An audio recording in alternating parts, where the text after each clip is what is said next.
Dr. Coffey from Quincy University. How you doing? Good. I Thank you for having me. I believe this is your third appearance? Yes. Okay. So at this point, you're a regular. Well, thank you. I'm glad to be. Thank you for coming aboard again.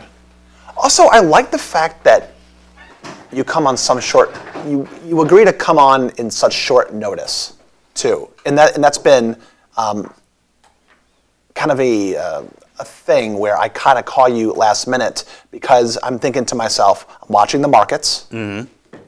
I'm hearing about Doge. I'm hearing about tariffs. Right.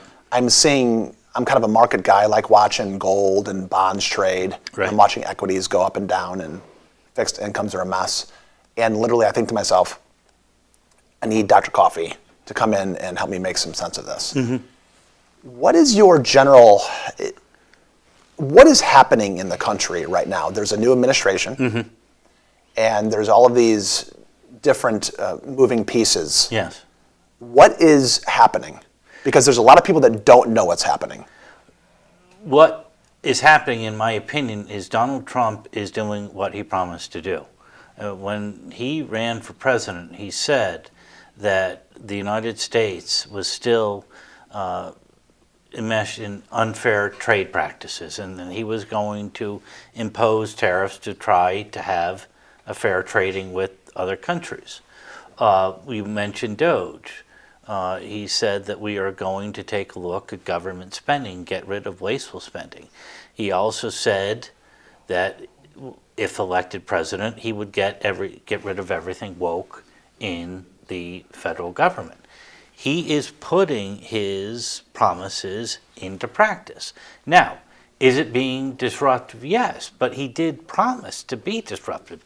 He didn't say he was going to be a candidate of the status quo. The markets right now are a bit unsettled. That is true. The stock market has dropped from, the Dow Jones was at, 43,000? Right. And it dropped to 39,000. But it did rise today when they said they're not going to fire the chairman of the Federal Reserve. So it did go up. But what the markets are waiting for is really an end result of the tariffs. And that is not going to be settled for another month or two. And when you say settled in another month or two, when we're starting what I consider to be some level of a trade war, yes. with China at least with Xi. Mm-hmm. China's not going to have elections down the road where Xi is going to be dethroned. So the staying power of China seems to be stronger than, I think Trump has, does he have 20 months before midterms? Yes, exactly. And so what can happen there? Well, see, this is a battle going on. Effectively, he can use his executive authority for the rest of his presidency to impose these tariffs. However, there are two things that might end this trade battle. The first would be if the market plunges even further. People's 401s and IRAs drop below to 20% of their value. The second thing would be conceivably in the midterm elections, if the Republicans get just eviscerated, if they lose the House by 50 seats and the Senate, the Democrats retake the Senate, but you will then see Republicans demanding Trump get rid of the tariffs. Because there is a wariness among many Republicans to come out against the tariffs, they are waiting to see how the markets react and how the midterm elections go. I was watching when Trump said he was going to put out some tariffs, and then we saw markets react. One thing that I noticed, I don't know if you noticed this or not, but as equities, as the stock market began selling off, mm-hmm. the Dow, the Nas, the S&P, pretty much everything across, all the way, every single category in equities mm-hmm. seemed to be selling off. What I expected to have happen was I expected there to be a flight to safety to fixed income instruments such as 10-year notes, 30-year bonds. And so, as you know, securities, yes. Yeah, so as bond prices go up, there's an inverse relationship between bond prices and bond yields, so you would expect to see yields coming down. Trump, in my opinion, wants lower interest rates to refinance certain, I believe there's about $9 trillion on the balance sheet that needs to be refinanced sometime this year. I think he would like to see lower interest rates. Right. But I don't know if you notice, this is a big deal. When stocks started selling off, instead of yields going down, they started shooting up. And that was a huge problem. As a matter of fact, when the 10-year note, and I don't know if this sounds boring to people or not, but this is how mortgages, if you want to refinance your mortgage, Yeah. if you want a lower rate, you want rates to go down. Yes. And obviously, there's the market that controls the rates, and then of course there's Jerome Powell, Yes. the Fed chair. So, and then of course Trump is playing loosey-goosey a little bit with Powell threatening to fire him, and all of these things are happening. Did you see that as soon as the interest rates started spiking up, which is not what they were supposed to do? That is not what was supposed to do. I think China was in the background selling, pushing bond yields up. The next day, Trump came on the news and said, you know what, I'm going to walk this back a little bit. I'm going to keep on sticking China, but I'm going to ease these tariffs with these other countries. The 60-day pause. Yes. Yes, exactly. Now, I've been trying to read exactly what happened that day. From what I understand, some of his advisors have said you've got to hit the pause on the tariffs, and a compromise was reached where Trump said, no, I'm going to stick with the tariffs on China, but for everyone else, we're going to pull back for 60 days. Now, a key figure in all of this is Peter Navarro, Trump's trade representative, who has been demanding tariffs for literally decades. Now, what you were talking about with the interest rates and Jerome Powell, Trump does have the authority to fire him. He can do that. The chairman of the Federal Reserve is appointed for a 10-year term, and the decision on interest rates is supposed to be free of any political interference. But there is a fear that Trump did fire Powell. That would set off a chain reaction in the markets that would lead to further destabilization. And what you would get is not actually the next chairman cutting interest rate, but would have to raise interest rates even higher because of that destabilization. Yeah. It's an interesting dynamic because what Trump wants is lower interest rates. Yes. So when Navarro is whispering in his ear saying, Mr. President, the 10-year is going in the wrong direction. Yes. We have to pause. Right. Something has to give. So I thought that was really interesting, which, by the way, I checked the 10-year notes right before I got on the pod here with you. We're still hovering around 4.4. It's still not in a good situation. We're still, 4.5 is just too high for this kind of environment. The other issue is the strength of the American dollar, measured against everyone else. And the dollar is sinking against other currencies and everything. Now, that actually in many cases is not a problem because that does help with inflation and everything. But if you do get a drop in all of these things, the fear is, when taken all together, you could get an economic recession. Right. That hasn't happened yet, but we're only 3 months into Trump's presidency, and the full effect of the tariffs have not yet been seen. Right. Do you expect to see either a recession or some type of... It's not guaranteed. I mean, it literally is not. And Trump's opponents and the Democrats keep saying that there is going to be a recession as a result of this trade war. That's not necessarily the case. I mean, if you get reciprocity with all of these other countries, and then China, Trump and Xi make a deal, that could have the actual effect of what Trump wants. Selling American products overseas, but also bringing manufacturing back to the United States. So it could produce an economic boom. I was watching an old YouTube video of Trump when he was on Oprah back in the late 80s. Yes. And he's saying the exact same thing back then. I mean, he's been screaming Yes. about the trade imbalance for about 4 decades. Yes. Approximately. So for him to be doing these things, I mean, this is his last go. Yes. You know, I mean, this is not his first term. This is his second. Yes. And I think it's pretty safe to say he's not going to get a third term because that would be unconstitutional. No, that is not going to happen. No. Do you think Trump is just using his trolling mechanism when he says things like that? Yes. I mean, and he's very good at getting the opposition wound up. He's not running for a third term. But he took out an ad in the 1980s about tariffs and about how it was so unfair at the time that Japan effectively had tariffs on the United States products, but the United States allowed Japanese products into the United States duty-free. That's where this comes from. And then with his buildings in China and steel, he complained that China was dumping steel and that it was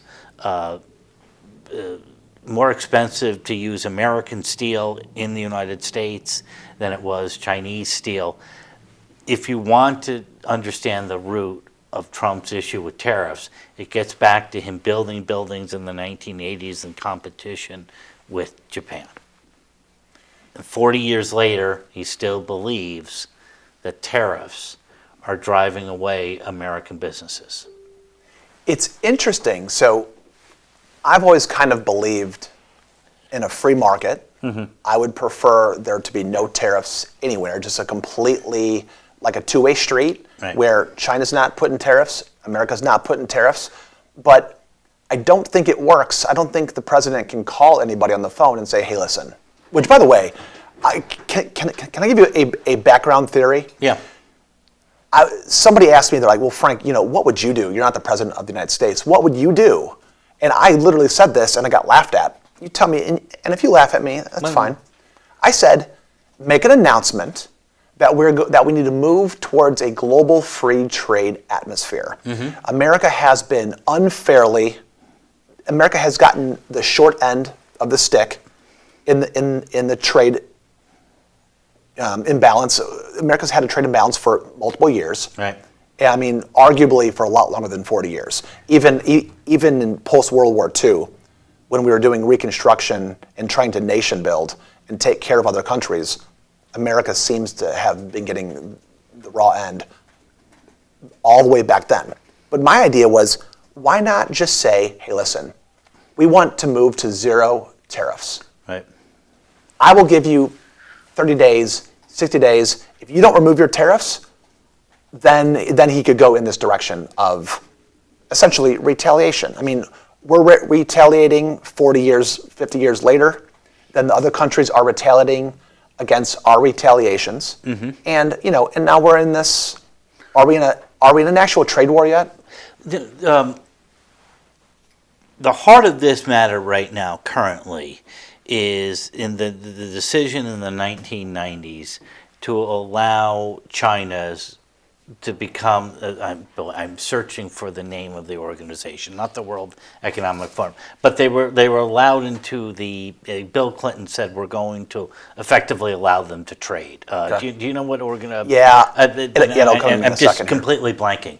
And what Clinton promised was that China has said that they will allow American goods to enter China and that they will allow American companies to sell, and China has never gone through with that. And effectively, if the United States is trying to sell some manufacturing or some technical equipment, China simply says no. So there is no reciprocity, and so China's products enter the United States almost duty-free, but the United States is shut out of the Chinese domestic market completely. If you go to China, you're not going to see any Fords and Chevys over there.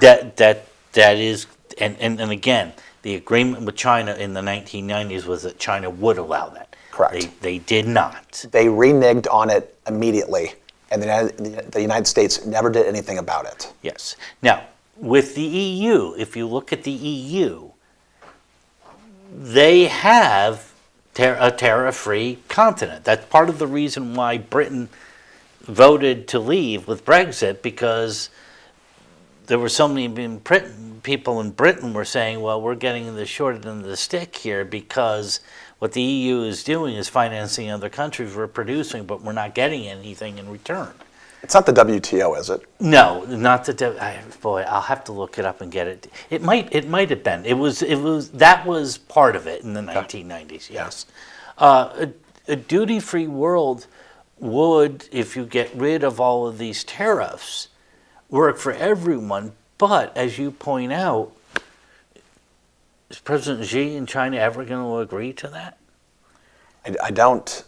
I'm a little worried about Xi's take on this long term. I think he's very patient, and I think he understands that midterms are in 20 months, and all he has to do is sit there and take the pain for 20 months, and then when the Americans go soft again, Yes. they will impeach the current president. They'll render him powerless, lame duck, whatever you want to call it. I think the Chinese have. No, they understand American understand. domestic politics. You even have some federal judges striking down some of Trump's tariffs and saying, well, you can't impose these tariffs. So they understand that there's opposition to Trump in the United States, that Trump only has 4 years, and that his time before the midterms is very short. And as you say, he's playing the long game, and he doesn't have to answer to public opinion. So if there's a mild recession in China or something like that, they don't care. Right. They don't have to respond to public opinion. And he's going to be he's made it very clear also, he's going to be president for life. President Xi. Yes. Is it true that after some of those federal judges obstructed some of Trump's EOs, is it true that Trump sent pizzas to the federal judges' homes? No. There's no truth? No. That didn't happen? I've heard the story about pizzas. I don't think it was the federal judges. Okay. I believe it was. Did Trump send pizzas to somebody? Yes, and again, he did almost like from my perspective, and I don't want to show too many biases because I try not to openly support national politicians. Now, whether or not I vote for them as a necessary evil or a lesser of the two evils is one thing, but I don't always think that voting for somebody means you totally support them. Right. It doesn't mean that, in my opinion. But I will tell you, when I heard that Trump is sending pizzas, they look at that as an intimidation tactic, but I look at it as a comedic. It is. I mean, no, he's done that. He's done kinda, that on numerous occasions, sending pizzas to people. I mean, he did it back when he was in New York. So he doesn't like what somebody is doing, so he sends them a pepperoni pizza. Yes. Okay. Yes. Well, I mean, a lot of people think he's the worst person in the world, so, I mean, now if he's sending like pineapple or anchovy pizzas, then maybe he is the worst person in the world. If it is pineapple, no one's going to eat that. Yes. What is your opinion on the history of taxation? Can we talk about the history of it? Mm-hmm. I am under the impression that after the Civil War, kind of after Reconstruction, kind of the beginning of the Industrial Revolution, maybe the late 1800s, whenever I'm driving around, riding my bike, running around Quincy, there's areas in Quincy, around here, in the studio, we are surrounded by really old architecture. Yes. Stuff that was built in the late 1800s. Yes.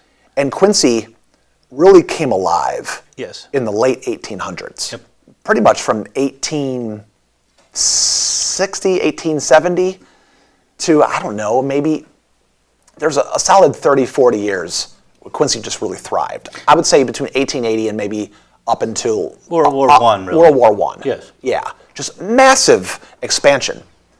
And I'm under the impression, correct me if I'm wrong, that generally speaking, the United States funded the entire government, not through personal income taxes we're talking about before 1913. Yes. We're talking late 1800s, late 19th century, where is it true that the U.S. funded most of the government or all of the government through tariffs? All of it. In fact, during the 1880s, the United States was running a budget surplus. They were bringing in so much money from tariffs, and the government was so small, the government was actually running a surplus.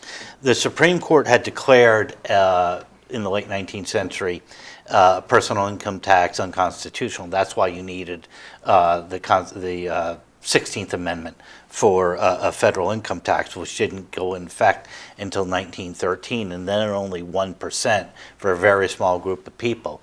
But from the post-Reconstruction to 1913, the federal government got all its revenues from tariffs, all of them. So Yes. tariffs, this is not a new thing. Oh, no, I mean, and again, this is what, there was a President, William McKinley, who made his name with the McKinley Tariff of 1890. When he was in the House of Representatives, he got it through. And the Republicans in the 1890s, the 1880s and 1890s, were the parties of high tariffs. They argued this protects American trade and manufacturing. McKinley was pushing for the tariffs. Yes, it's the McKinley Tariff. Whereas Grover Cleveland devoted an entire State of the Union address to arguing we need to lower the tariff, because what you're doing is you're driving up prices at home and you're hurting the farmers. So in the 1880s and 1890s and early 1900s, the Republican Party were protectionist, high tariff. The Democrats were free trade, low tariff. But there was no federal income tax. There were no, today the federal government taxes everything. Back then, they got it all through tariffs and customs. Yes, all the revenue. It's really interesting that you say McKinley, because when I look at it, I just made sense in my head right now. I heard that Trump was going to try to change the name of Mount Denali back to Mount McKinley. Yes. And do you think that's... Yes. Yes, he has said on many directly occasions McKinley is someone that he admires. He thinks that McKinley was a great president. McKinley was the one who, again, as a member of the House of Representatives, got it through, but he was also the one who was president during the Spanish-American War. He sees McKinley as a nationalist, as someone who protected American trade, and he greatly admires him. Then McKinley was assassinated? McKinley was assassinated in 1901 in Buffalo, and Theodore Roosevelt succeeded him. Okay. Yes. So between McKinley's assassination and the 16th Amendment, Yes. so we're talking about 12 years Yes. before that started. What was going on? There were some SCOTUS acts. Then everything changed with Yeah. Roosevelt, because Theodore Roosevelt was a progressive, and this was when they started passing laws about consumer safety. This is when the book The Jungle was written, and you got the Pure Food and Drug Act, and you also got regulating the railroads and that kind of thing. And because you now had a regulatory state, there was we need taxes to pay for that, and that's why you get an income tax. The federal government expanded enormously in the first 12 years of the 20th century. So, between 1901 and the 16th? Yes, because you had Theodore Roosevelt and Woodrow Wilson, who enacted what are called progressive era reforms. And you got the regulatory state. But now once you have something like the Food and Drug Administration, well, how do you fund that? Well, you need more government revenue, so you then begin to get income taxes. And so the tariffs weren't enough at that point? The tariffs were not enough at that point. So the government was just expanding, getting bigger. Yes. And they said to themselves, what we need to do is start taxing our own people. Yes, and the second part of it was when you have someone like Carnegie or Rockefeller making millions of dollars a year, there was a belief, well, they should be the ones funding these government programs to even things out. So in 1913, Yeah. when the 16th Amendment came about and made it legal, because prior to that amendment, it was illegal to dip into somebody's wallet and... Yes, the Supreme Court, the government had passed, and I forget what year it was passed, but the Congress passed and the President signed a bill creating an income tax, and the Supreme Court said, no, that's unconstitutional. Therefore, you got the 16th Amendment. Okay. And so they started with a 1% tax. 1%. Is it true?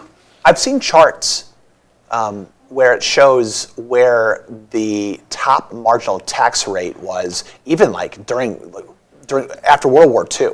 Yes. I've seen marginal tax rates hit north of 90%. Yes, it was. The top tax during World War II, in 1944, if you check it out, it's 94%. Okay, so I'm getting out my calculator. I'm 1944. 1944 minus 94. 1913. Yep. In 31 years. Yes. In 31 years, the government went from a 1% tax to a 92 or 94. 94% 94? tax. Yes. In 31 years. Yes. And was that to, I mean, that's incredible. That was to fund World War II, but nevertheless, during the New Deal, you began to get the top income bracket at 70%. And even until the 1970s, the top income tax was 70%. It wasn't until Reagan's tax cuts where they're brought down to 50%. From the 1940s to the 1970s, if you were earning over a certain amount, you were paying 70 to 80% of your income in taxes. I mean, it's really extraordinary. If you look at the tax rates in the 1950s, I think that the top income tax rate in 1955 was 78%. My gosh. Yes. And so that. Yeah, there were deductions, but nevertheless, it was 78%. Right, but that's the percentage. And then you can find all of your deductions, your loopholes, all of these things to try to get it down. Was that the top tax bracket? Yes, 58%? that was the top tax bracket. Okay. Yes. Top tax bracket now is. 31%, I believe. Is it? I think Yes. it's okay. I thought it was 36, but Did it go up to 30? Is it 39, I kind of feel 36, or 31? It was at Yeah. 39.5 or 38.5 a couple of years ago. Clinton Obama. raised it to 39. Clinton, yes, yeah. and then Bush brought it down, and then they went back up, and then Trump cut them. Yes. Yeah. Okay. So that's really interesting. So the entire tax system has led to a lot of kind of infighting on whether or not taxes should be higher, if they should be lower, if the poor should pay any taxes, how much should the middle class pay? Yeah.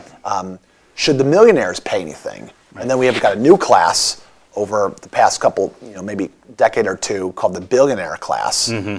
I think I'm not sure how many billionaires there are in the world, but I think there's about 800, something like, or maybe there's 800 billionaires in the United States. I think in the United States, yes. Well, there are 24 million millionaire households in the U.S. It ceased to be being a millionaire is fairly common now. 24 million, you said. Well, whose assets are worth $1 million, yes. Yeah. Yes. Yeah, there are 24 million millionaire households in the U.S. I think there's approximately 800 billionaires.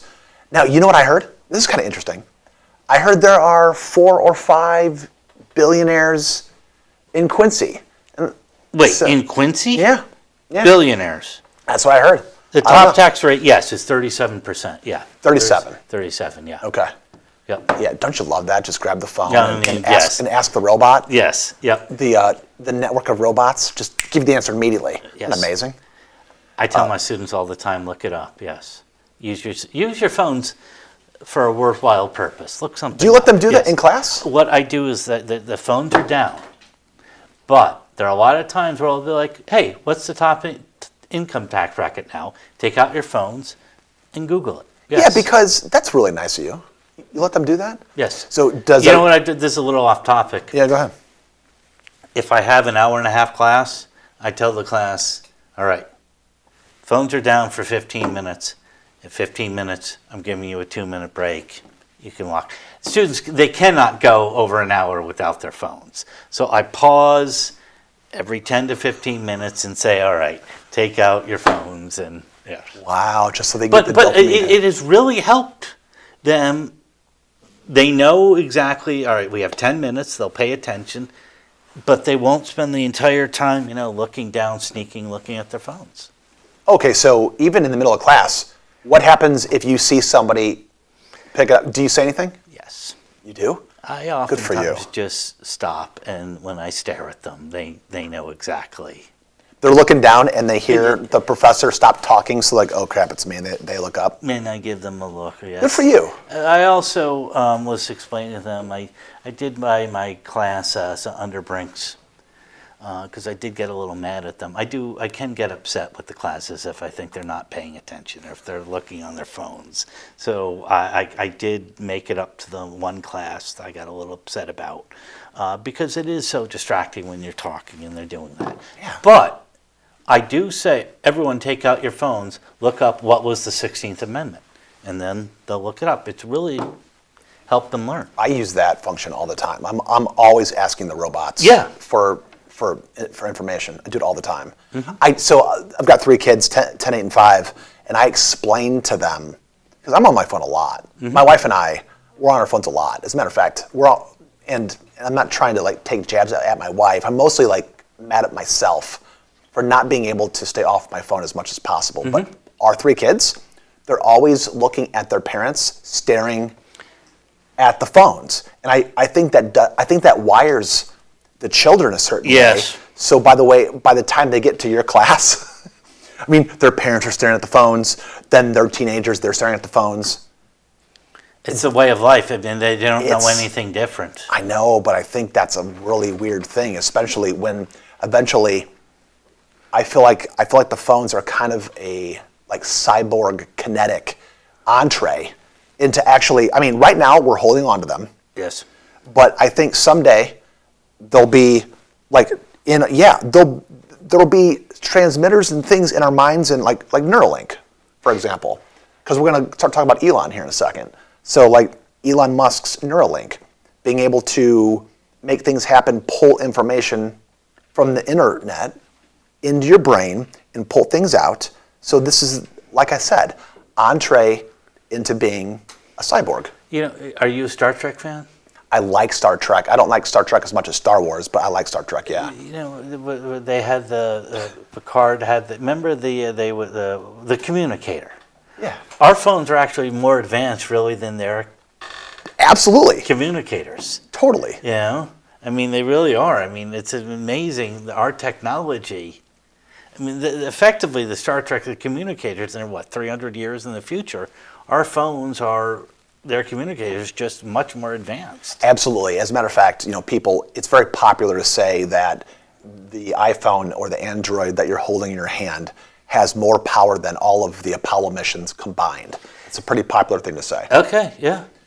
Well, can I take a step back though? Yeah, go ahead. A long time ago, somebody had in the early 1930s, 1940s, there were some scientists, and they were kind of ethereal scientists. They were talking about technology and how there really wasn't. There's always been technology. I mean, the wheel was technology. Discovering fire was technology. Sure.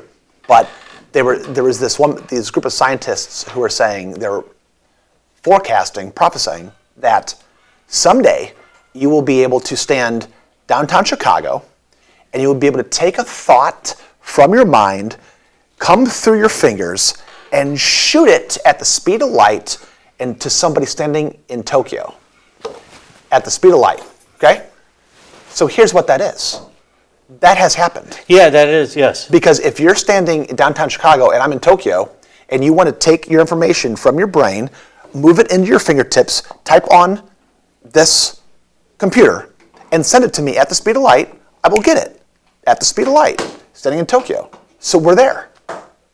So, I mean, I think back in the 30s and 40s when those scientists were talking about those things, I think they were talking more about assuming that you're going to do it brain to brain. Yeah. Like telekinetically or telepathically. Right?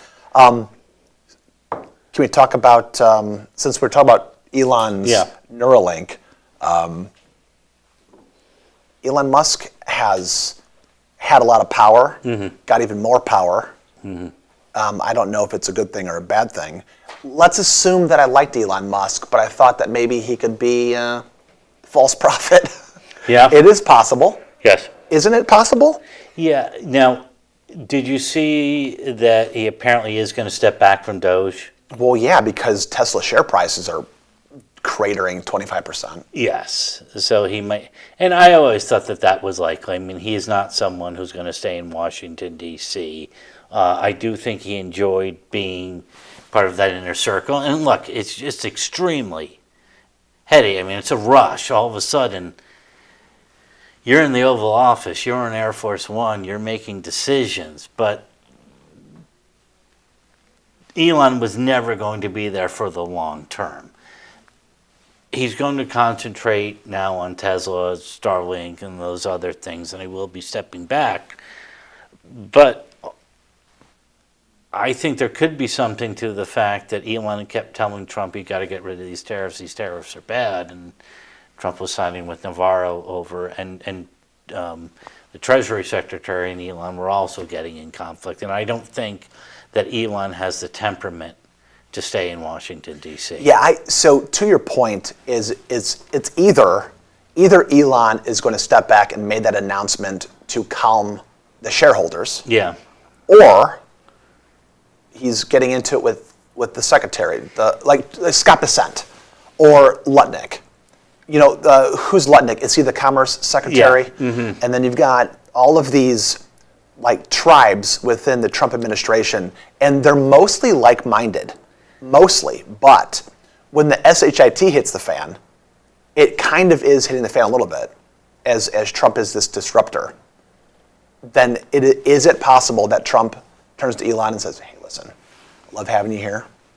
I'm glad you're here. Yeah. I'm glad I put you in this position. I'm glad you've done all this work. This can't last forever. Yeah. I'm not super mad at you.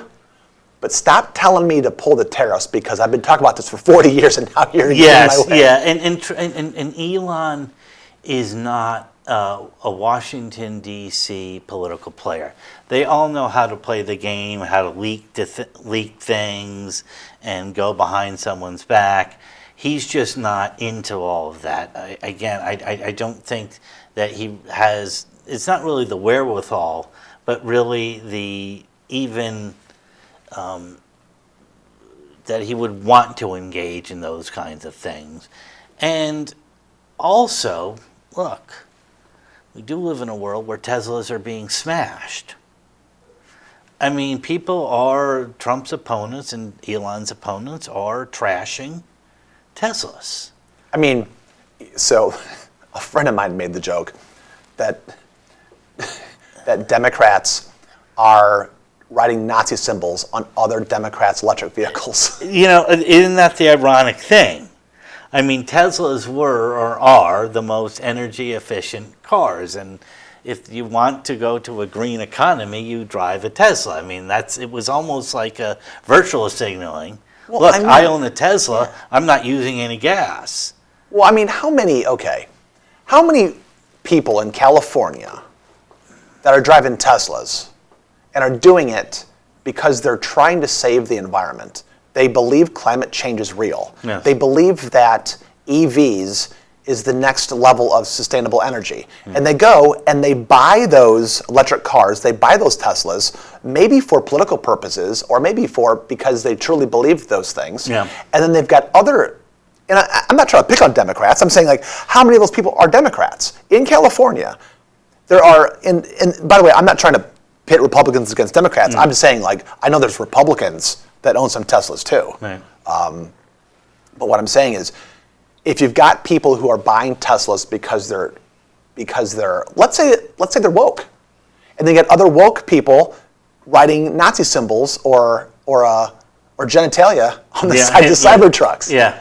But isn't it? It's also ironic that before, if you had like a Nazi symbol on the side of a Cybertruck, you weren't allowed to drive that thing, or that was like a bad thing. But now the people who don't like seeing those things are spray painting those symbols on the cars of other people who are trying to help the environment. It's just, humans are going to human. I guess it's kind of a wacky thing. That's all I think about now whenever I see a Tesla in Quincy. Is that car going to get trashed? Is that car going to get spray painted? You know what I think? Whenever I see a Tesla in Quincy, I think to myself, is that person pro-Elon or anti-Elon? Are they mad? Is that person proud Yeah. to drive that Tesla? Or is that person just like so mad? They're so mad they're driving this car. They feel like there's been a rug pull. Yeah, that you know, know? isn't that something? A lot of these people who bought one, say, 6 months ago, now do they regret it, or are they angry that they're driving? Have you ever been in one? I haven't. A Tesla. I'm not a car person. I just don't know how you maneuver, see, but apparently they're very safe. I will tell you, I have been in a Tesla. I got to tell you about my experience in a Tesla. So my friend Chad bought a Tesla a number of years ago, and it was a Model S, which, by the way, you know that there's the S, the 3, the X, and the Y. Yeah, yeah. Again, the one I'm talking about is the gray one. The Cybertruck? Yeah. Okay. Right. Yeah. The gray aluminum one that looks all pixelated. Yes. Yes. So it's kind of an. Some people think my son thinks it looks super cool. There are people that don't like the way the Cybertruck looks. They're like, it's ugly. Well, not a lot of people. I don't think so. Elon enthusiasts, I guess, know this, and anti-Elon people probably don't know this. But the shape of the Cybertruck is Elon's joke. It's supposed to look like an ugly, pixelated 1980s video game, where real sharp edges, it doesn't look all beautiful, like the classic cars of the 60s. You know the classic, like a 1957 Chevy Bel Air. Yeah. Or those old Cadillacs in the 50s and 60s. Gorgeous, real, like sexy, nice curves, like the old cars. Newer cars are, in my opinion, are not as beautiful and not as aesthetically pleasing as older cars. Yeah. The Cybertruck is Elon's idea of, he goes, this is my first version of the Cybertruck. I'm going to make it look like an 80s video game, all pixelated, so it looks like something coming out of the 80s. Anyway, back to the Model S, the Model 3, which looks like an E, the Model X, the Model Y. S-E-X-Y. Sexy. Oh, I'm not a car, so I didn't know this. Okay. Elon's joke. Can I tell you about my Tesla experience? Yeah. My friend Chad takes me down to the river. We're down by the bottom. We're on the bottom road. And I am driving my 1949 Chevy pickup. Oh, okay. So that's not my daily driver, but I've had it. It's been in my family for 75 years. Okay. This old pickup truck. In the pickup truck, you can smell the gas. You can smell the blowback. Yeah. Like the fumes. You can smell the old metal. You can smell a little bit of rust on the inside, and that old car just has a certain kind of a feel, right? Yeah.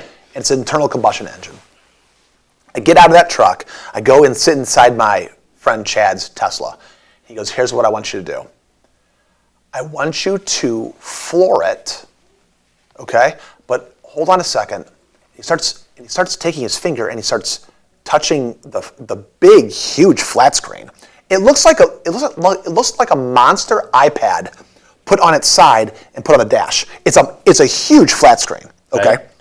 And he put it in launch mode. Okay. Here's what launch mode is. When you take it from park to drive and you take your foot off the brake, guess what happens? You take it from park to drive. So hold on a second. What kind of car do you? Or, do you have an automatic? Do you drive an automatic? Standard. You drive a manual transmission? No. Wait. Okay. Again, I'm not a car person. What happens? I just hit park neutral. Okay. This is regular. When you take automatic. Okay. When you take your transmission and take it from P to D. Yeah. And you let go of the brake, what happens? Does it move forward? It does. Yeah. It does. It moves forward. Okay. Yeah. Sorry. Yeah. Now, if you're on a hill, that's all right. I was going just up the confused there for a second. Yes, right. So what happens is, if you're at a stoplight, or if you're coming, are you parked in the parking lot around here anywhere? Yeah. Okay, here's what's going to happen. When you put that car in drive and you let go of the brake, it's going to move forward. Yeah, of course, yes. You don't even have to hit the accelerator yet. No. It'll move forward. Yeah. Because the idle of the engine is propelling it forward. Yeah. Now, when you hit the gas, it's going to go even faster. Yeah, Okay. Right. In a Tesla, when you go from park to drive and you let go of the brake, nothing happens. Because there is no engine. There is no idle. Nothing. You just sit there. It's in drive. It's not going to go anywhere. If you floor it, you will feel like you're on drugs. Okay. You will get smashed to the back of the seat. It will go in almost any Tesla. There's really fancy Teslas that go very fast.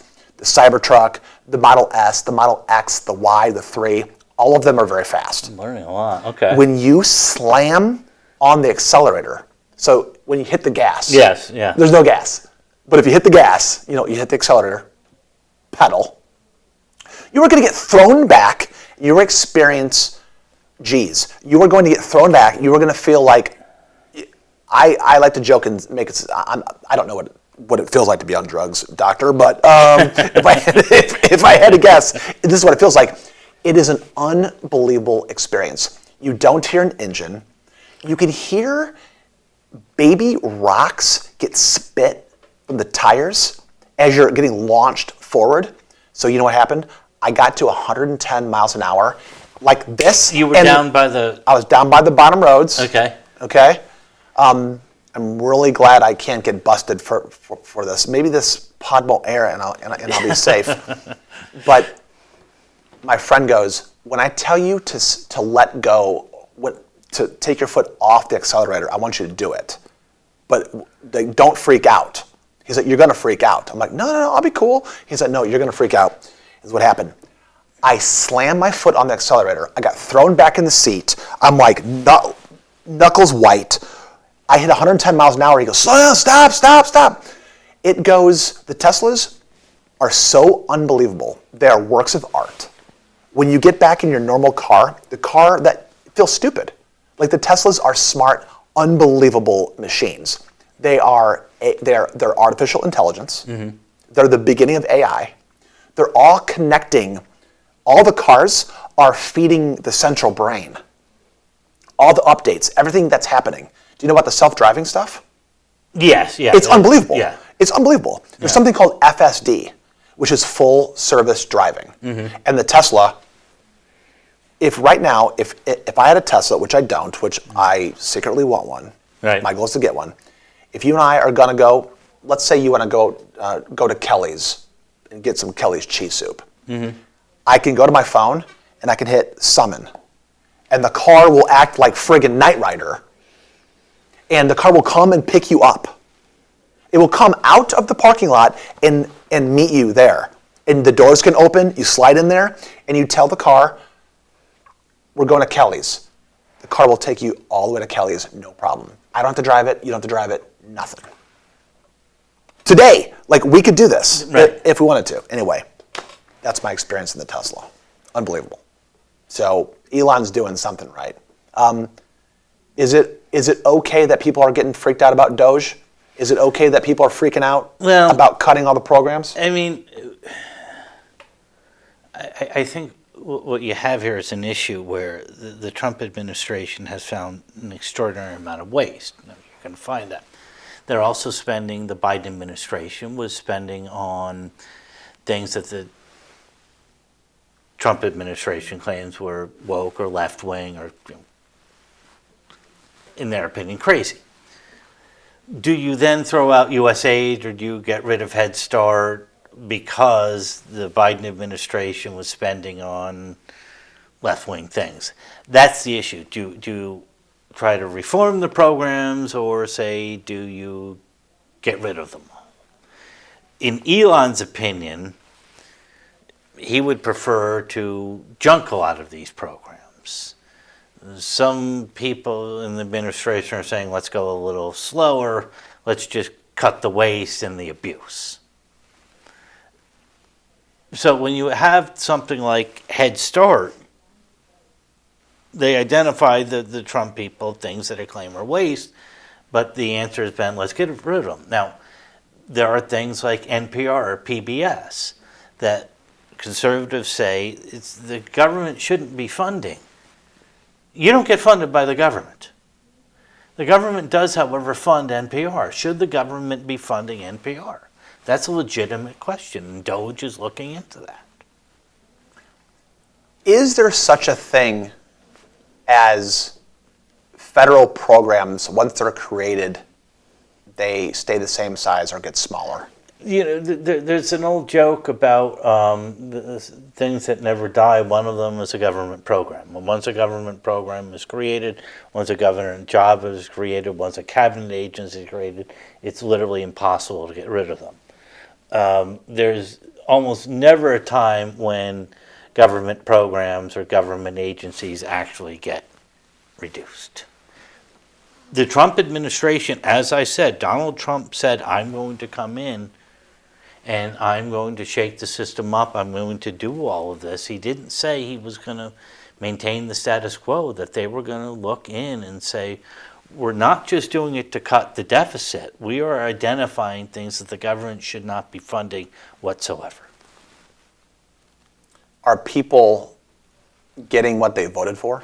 Well, again, here's the issue. With PBS,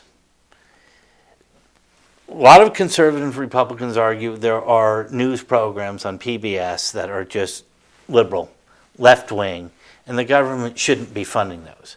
But then if you get rid of PBS, you're also getting rid of maybe of Sesame Street. So, yeah, see, that is what Democrats are saying. You're trying to get rid of Big Bird.